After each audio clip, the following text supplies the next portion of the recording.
Día 23 de lectura El juego del ángel de Carlos Ruiz Zafón, narrado por Marina González Pérez. 18. Años de experiencia escribiendo intrigas policíacas proporcionan una serie de principios básicos por los que empezar una investigación.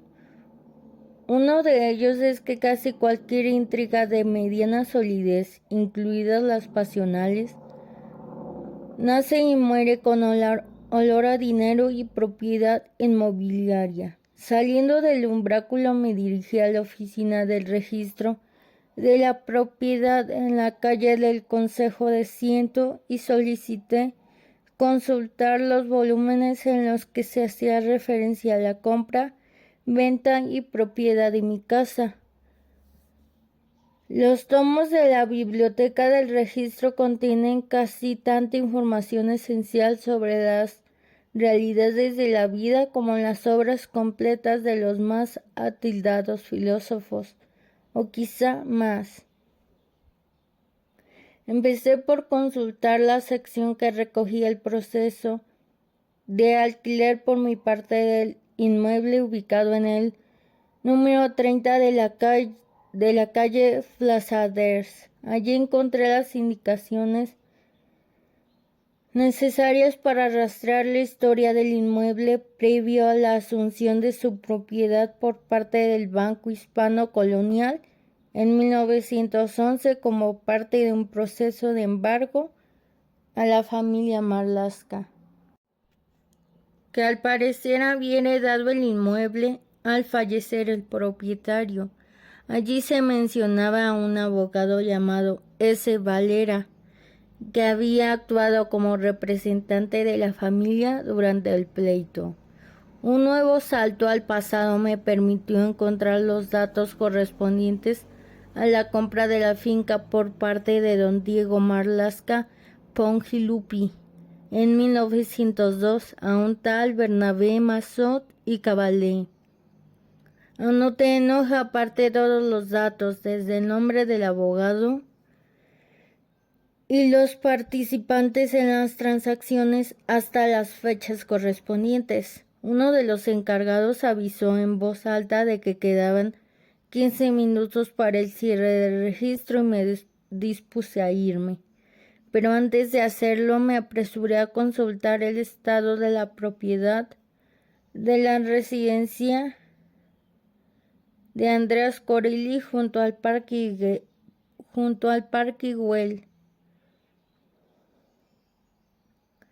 Transcurridos los 15 minutos y sin éxito en mi pesquisa, levanté la vista del volumen de registros para encontrar la mirada cenicienta del secretario. Era un tipo consumido y reluciente de gomina desde el bigote hasta los cabellos, que destilaba esa desidia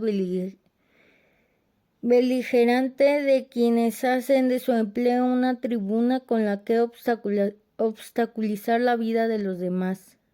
Disculpe, no consigo encontrar una propiedad, dije.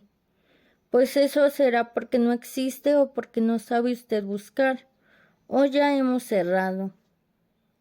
Correspondí al alarde de amabilidad y eficiencia con la mejor de mis sonrisas. A lo mejor la encuentro con su experta ayuda, sugerí. Me dedicó una mirada de náusea y me arrebató el tomo de las manos. Vuelva usted mañana. Mi siguiente parada fue el ceremonioso edificio del Colegio de Abogados en la calle Mallorca. A solo unas travesías de allí, ascendí las escalinatas custodiadas por arañas de cristal y lo que me pareció una escultura de la justicia con busto y maneras de estrella del paralelo. Un hombrecillo de aspecto ratonil me recibió en secretaría con una sonrisa afable y me preguntó en qué podía ayudarme.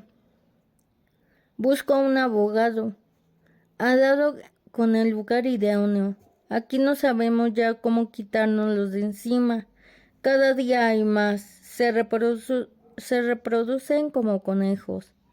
Es el mundo moderno. El que yo busco se llama o se llamaba Valera S. Valera, con V. El hombrecillo se perdió en un laberinto de archivadores, murmurando por lo bajo. Esperé apoyado en el mostrador, paseando los ojos por aquel decorado que olía al contundente peso de la ley. A los 5 minutos, el hombrecillo regresó con una carpeta. Me salen 10 valeras, 2 con S. Sebastián y Soponcio. ¿Soponcio? Usted es muy joven, pero años. Ese era un hombre con caché e idóneo para el ejercicio de la profesión legal. Luego vino el Charleston y lo arruinó todo. ¿Vive don Soponcio? Según el archivo y su baja en la cuota del colegio, Soponcio Valera y Menacho fue recibido en la gloria de Nuestro Señor en el año 1919. Memento mori, Sebastián es el hijo. En ejercicio constante y pleno, intuyo que deseará usted la dirección. Si no es mucha la molestia. El hombrecillo me la anotó en un pequeño papel y me la tendió. Diagonal 442. Le queda tiro de piedra de aquí, aunque ya son las 2 y a estas horas los abogados de categoría sacan a comer a ricas viudas herederas o a fabricantes de telas y explosivos. Yo esperaría a las 4. Guardé la dirección en el bolsillo de la chaqueta. Así lo haré. Muchísimas gracias por su ayuda. Para eso estamos. Vaya con Dios. Me quedaban un par de horas que matar antes de hacerle una visita al abogado Valera. Así que tomé un tranvía que bajaba hasta la vía Layetana y me apeé a la altura de la calle Condal. La librería de Semperé e Hijos quedaba a un paso de allí, y sabía por experiencia que el viejo librero, contraviniendo la praxis inmutable del comercio local, no cerraba al mediodía. Le encontré como siempre, a pie del mostrador, ordenando libros y atendiendo a un nutrido grupo de clientes que se paseaban por las mesas y estanterías a la caza de algún tesoro. Sonrió al verme y se acercó a saludarme. Estaba más flaco y pálido que la última vez que nos habíamos visto. Debió de leer la preocupación en mi mirada porque se encogió de hombros e hizo un gesto de quitarle importancia al asunto. Unos tanto y otros tampoco. Usted ha hecho una figura y yo una piltrafilla. Ya lo ve, dijo. ¿Está usted bien? Yo como una rosa, la maldita angina de pecho. Nada serio. ¿Qué le trae por aquí, amigo Martín? Había pensado en invitarle a comer. Se le agradece, pero no puedo dejar el timón. Mi hijo se ha ido a Sarria a tasar una colección y no están las cuentas como para ir cerrando cuando los clientes están en la calle. No me diga que tiene problemas de dinero. Esto es una librería, Martín, no un despacho de notaría. Aquí la letra da lo justo y a veces ni eso. Si necesita ayuda... Semperé me detuvo con la mano en alto. Si me quiere ayudar, cómpreme algún libro. Usted sabe que la deuda que tengo con usted no se paga con dinero. Razón de más para que ni se le pase por la cabeza. No se preocupe por nosotros, Martín, que de aquí no nos sacarán como no sea en una caja de pino. Pero si quiere puede compartir conmigo un suculento almuerzo de pan con pasas y queso francés y queso fresco de Burgos. Con eso y el conde de Montecristo se puede sobrevivir 100 años. 19. Sempere, apenas provocado, sonreía con cansancio y fingía interés en mis comentarios, pero pude ver que a ratos le costaba respirar. Cuénteme, Martín, ¿en qué está trabajando? Difícil de explicar, mi libro de encargo. ¿Novela? No exactamente, no sabría bien cómo definirlo. Lo importante es que esté trabajando. Siempre he dicho que el ocio ablanda el espíritu. Hay que mantener el cerebro ocupado. Y si no se tiene cerebro, al menos las manos. Pero a veces se trabaja más de la cuenta, señor Sempere. ¿No debería usted tomarse un respiro? ¿Cuántos años lleva usted aquí al pie del cañón sin parar? Sempere miró alrededor. Este lugar es mi vida, Martín. ¿A dónde voy a ir? A un banco del parque al sol a darles de comer a las palomas y a quejarme del reuma. Me moriré en 10 minutos. Mi sitio está aquí y mi hijo todavía no está preparado para tomar las riendas, aunque lo piense. Pero es un buen trabajador y una buena persona. Demasiado buena persona entre nosotros. A veces le miro y me pregunto qué va a hacer del día que yo falte. ¿Cómo se las va a arreglar? Todos los padres hacen eso, señor Sempere. ¿Lo hacía también el suyo? Perdone, no quería...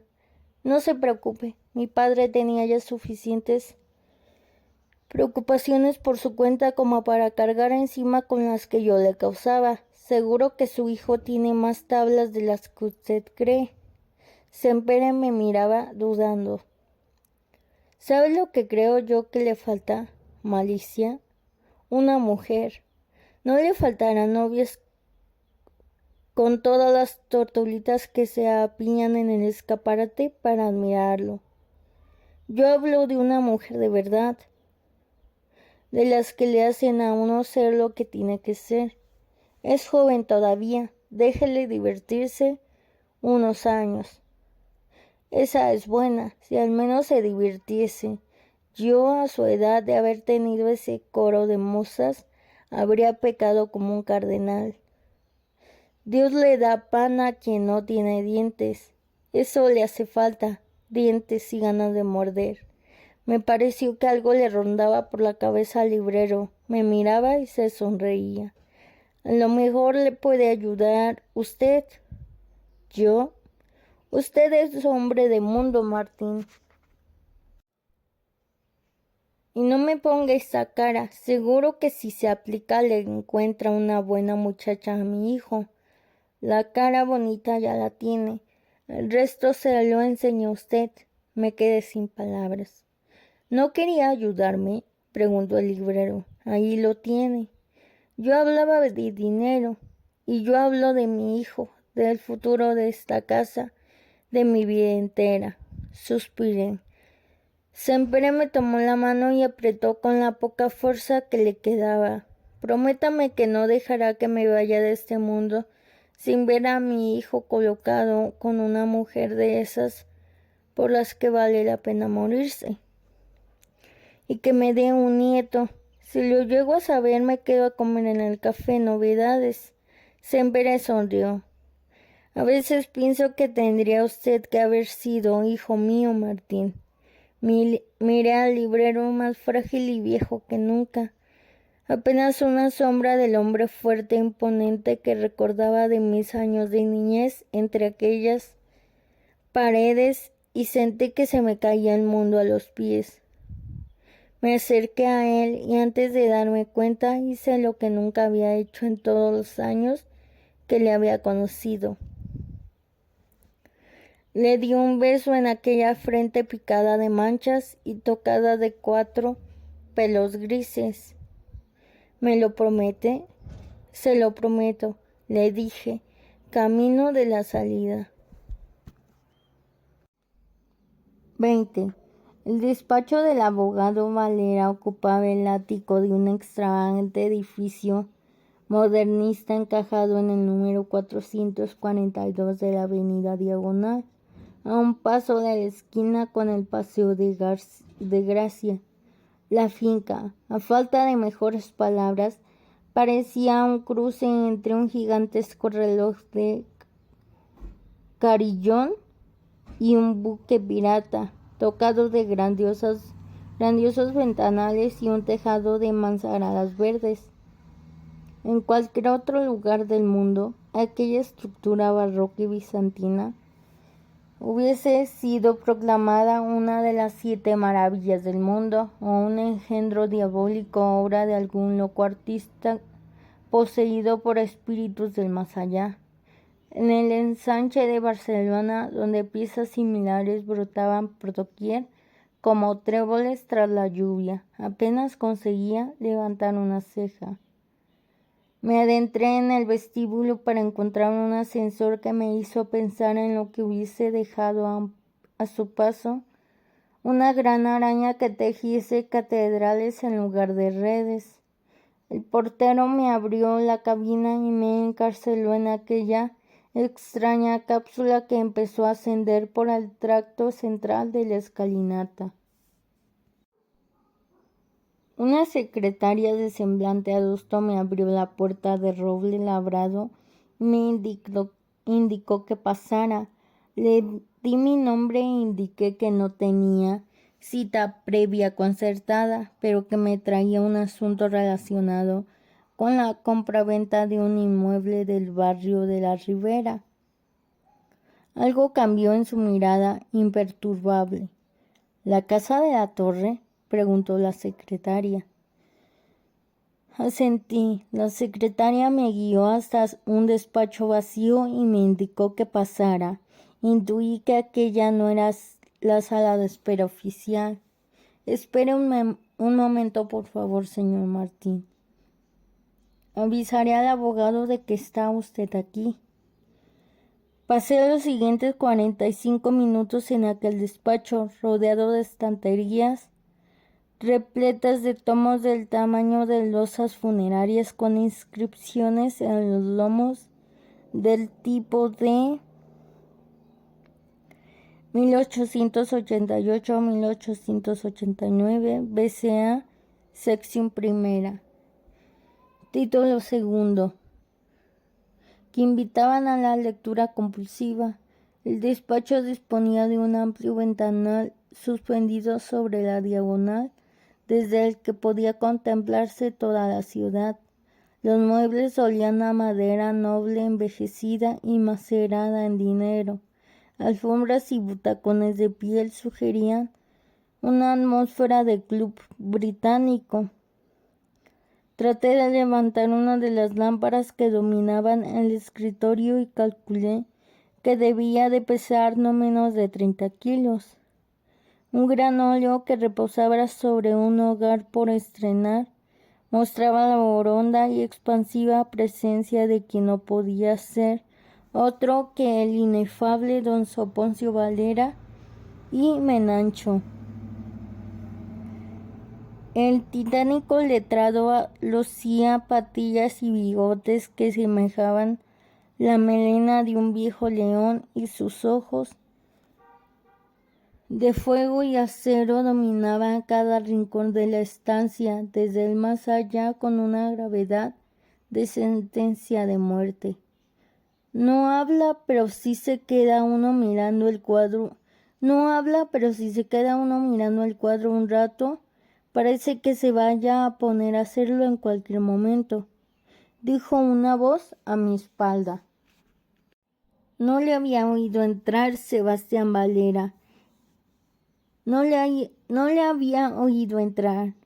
Sebastián Valera era un hombre de andar discreto que parecía haber pasado la mayor parte de su vida intentando salir a rastras de debajo de la sombra de su padre, y ahora, a los 50 y tantos años, ya estaba cansado de intentarlo. Tenía una mirada inteligente y penetrante que amparaba ese ademán exquisito que solo disfrutan las princesas reales y los abogados realmente caros.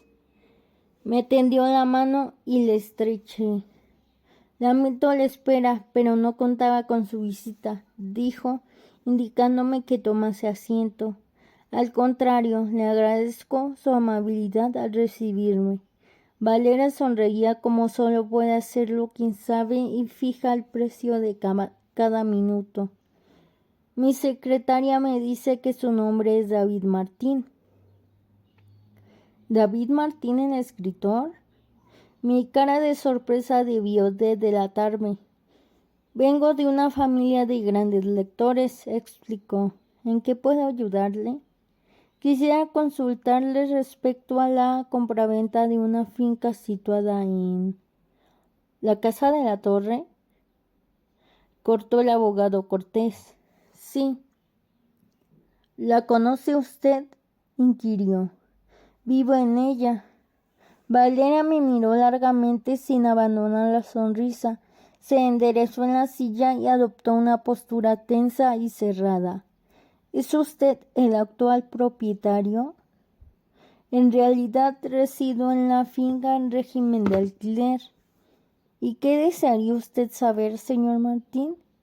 Quisiera conocer si es posible los detalles de la adquisición del inmueble por parte del Banco Hispano Colonial y recabar algo de información sobre el antiguo propietario.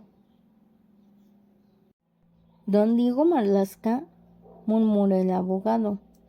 ¿Puedo preguntar la naturaleza de su interés? Casuística. Recientemente, en el curso de una remodelación de la finca, he encontrado una serie de artículos que creo que le pertenecían. El abogado frunció el entrecejo. ¿Artículos? Un libro, o más propiamente dicho, un manuscrito. El señor Marlaska era un gran aficionado a la literatura.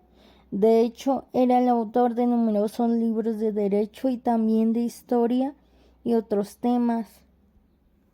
Un gran erudito y un gran hombre, aunque al final de su vida hubiera quienes tratasen de empañar su reputación. El abogado advirtió la extrañeza en mi rostro. Asumo que no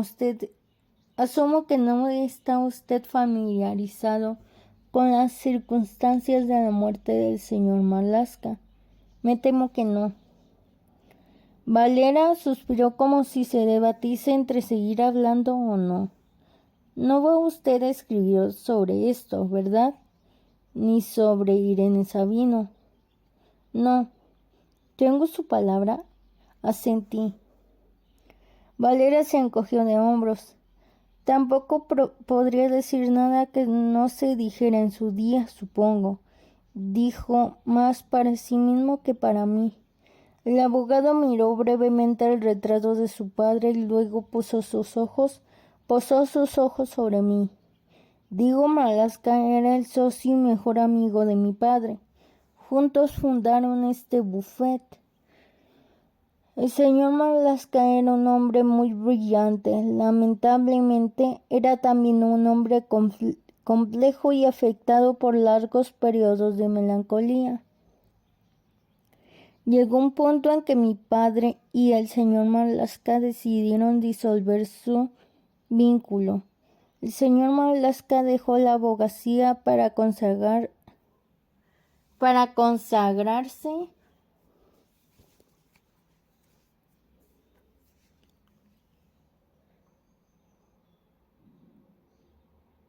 a su primera vocación, la escritura. Dicen que casi todos los abogados desean secretamente dejar el ejercicio y convertirse en escritores, hasta que comparan el sueldo. El caso es que don Diego había entablado una relación de amistad con una actriz de cierta popularidad en la época, Irene Sabino, para quien quería escribir una comedia dramática. No había más. El señor Marlaska era un caballero y nunca fue infiel a su esposa, pero ya sabe usted cómo es la gente, habladurías, rumores y celos. El caso es que corrió el bulo de que don Diego estaba viviendo un romance ilícito con Irene Sabino. Su esposa nunca le perdonó por ello y el matrimonio se separó. El señor Marlaska, destrozado, adquirió la casa de la torre y se mudó allí. Por desgracia, apenas llevaba viviendo allí un año cuando murió en un desafortunado accidente. ¿Qué clase de accidente? El señor Marlaska murió ahogado. Una tragedia. Valeria había bajado los ojos y hablaba en un suspiro. ¿Y el escándalo? Digamos que hubo lenguas viperinas que quisieron hacer creer que el señor Marlaska se había suicidado tras sufrir un desengaño amoroso con Irene Sabino. Y fue así. Valeria se quitó los lentes y se frotó los ojos. Si quiere que le diga la verdad, no lo sé. Ni lo sé ni me importa. Lo pasado, pasado está. ¿Y qué fue de Irene Sabino? Valeria se colocó los lentes de nuevo. Creí que su interés se limitaba al señor Marlaska y a los aspectos de la compraventa. Es simple curiosidad. Entre los efectos personales del señor Marlaska encontré numerosas fotografías de Irene Sabino, así como cartas suyas dirigidas al señor Marlaska. ¿A dónde quiere llegar con todo esto?, espetó Valeria. ¿Es dinero lo que quiere? No. Lo celebro, porque nadie se lo va a dar. A nadie le importa ya el asunto, ¿me entiende? Perfectamente, señor Valeria. No pretendía importunarle ni hacer insinuaciones fuera de lugar. Lamento haberle ofendido con mis preguntas. El abogado sonrió y dejó escapar un suspiro gentil, como si la conversación hubiese ya terminado. No tiene importancia, discúlpeme usted a mí. Aprovechando aquella vena conciliadora en el abogado, adopté mi más dulce expresión. Tal vez doña Alicia Marlaska, su viuda. ¿Su viuda? Valeria se encogió en la butaca, visiblemente incómodo. Señor Martín, no quisiera que me malinterpretase, pero parte de mi deber como abogado de la familia es preservar su intimidad. Por obvios motivos, ha pasado mucho tiempo, pero no quisiera ahora que se abriesen viejas heridas que no conducen a ninguna parte. Me hago cargo. El abogado me observaba tenso. ¿Dice usted que encontró un libro?, preguntó. Sí, un manuscrito. Probablemente no tenga importancia. Probablemente no. ¿Sobre qué trataba la obra? Teología, diría yo.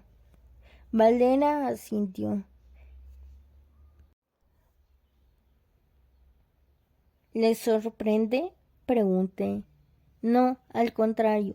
Don Diego era una autoridad en la historia de las religiones, un hombre sabio. En esta casa aún se le recuerda con gran cariño. Dígame, ¿qué aspectos concretos de la compraventa deseaba usted conocer? Creo que ya me ha ayudado usted mucho, señor Valeria. No quisiera robarle más tiempo. El abogado asintió aliviado.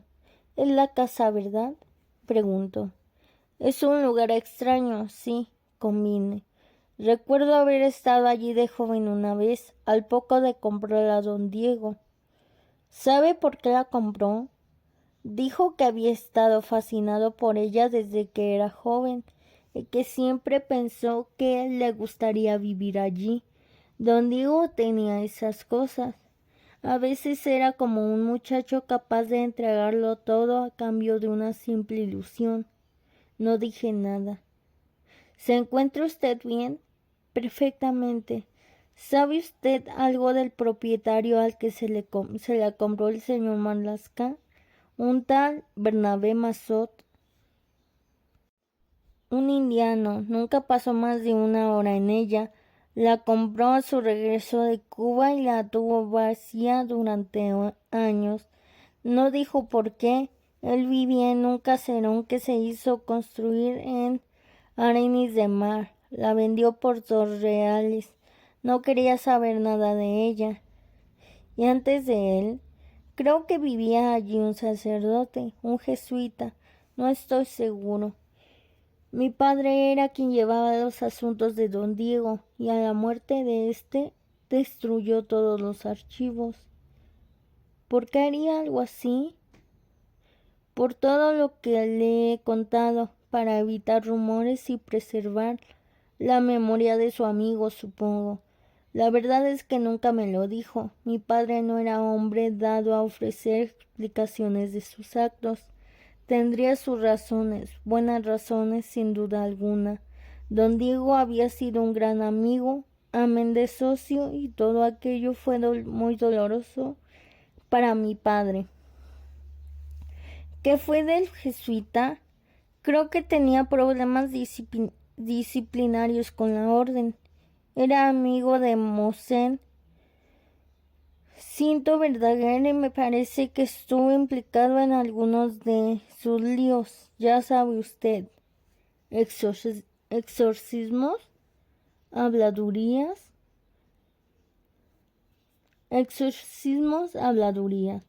¿Cómo se puede permitir un jesuita expulsado de la orden una cosa así? ¿Una casa así? Valera se encogió de nuevo de hombros y supuse que había llegado al fondo del barril. Me gustaría poder ayudarle más, señor Martín, pero no sé cómo, créame. Gracias por su tiempo, señor Valera. El abogado asintió y presionó un timbre sobre el escritorio. La secretaria que me había recibido apareció en la puerta.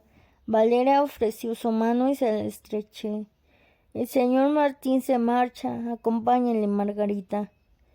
La secretaria sintió y me guió. Antes de salir del despacho me volví para mirar al abogado que había caído abatido bajo el retrato de su padre. Seguí a Margarita hasta la puerta y justo cuando empezaba a cerrarme la puerta, me volví y le brindé la más inocente de mis sonrisas. Disculpe, el abogado Valera me ha dado antes la dirección de la señora Marlaska, pero ahora que lo pienso no estoy seguro de recordar el número de la calle correctamente. Margarita suspiró, ansiosa por desprenderse de mí. Es el 13, carretera de Valdiviera, número 13. Claro, buenas tardes, dijo Margarita. Antes de que pudiera corresponder a su despedida, la puerta se cerró en mis narices con la solemnidad y el empaque de un santo sepulcro. Día 23 de lectura: El juego del ángel, de Carlos Ruiz Zafón.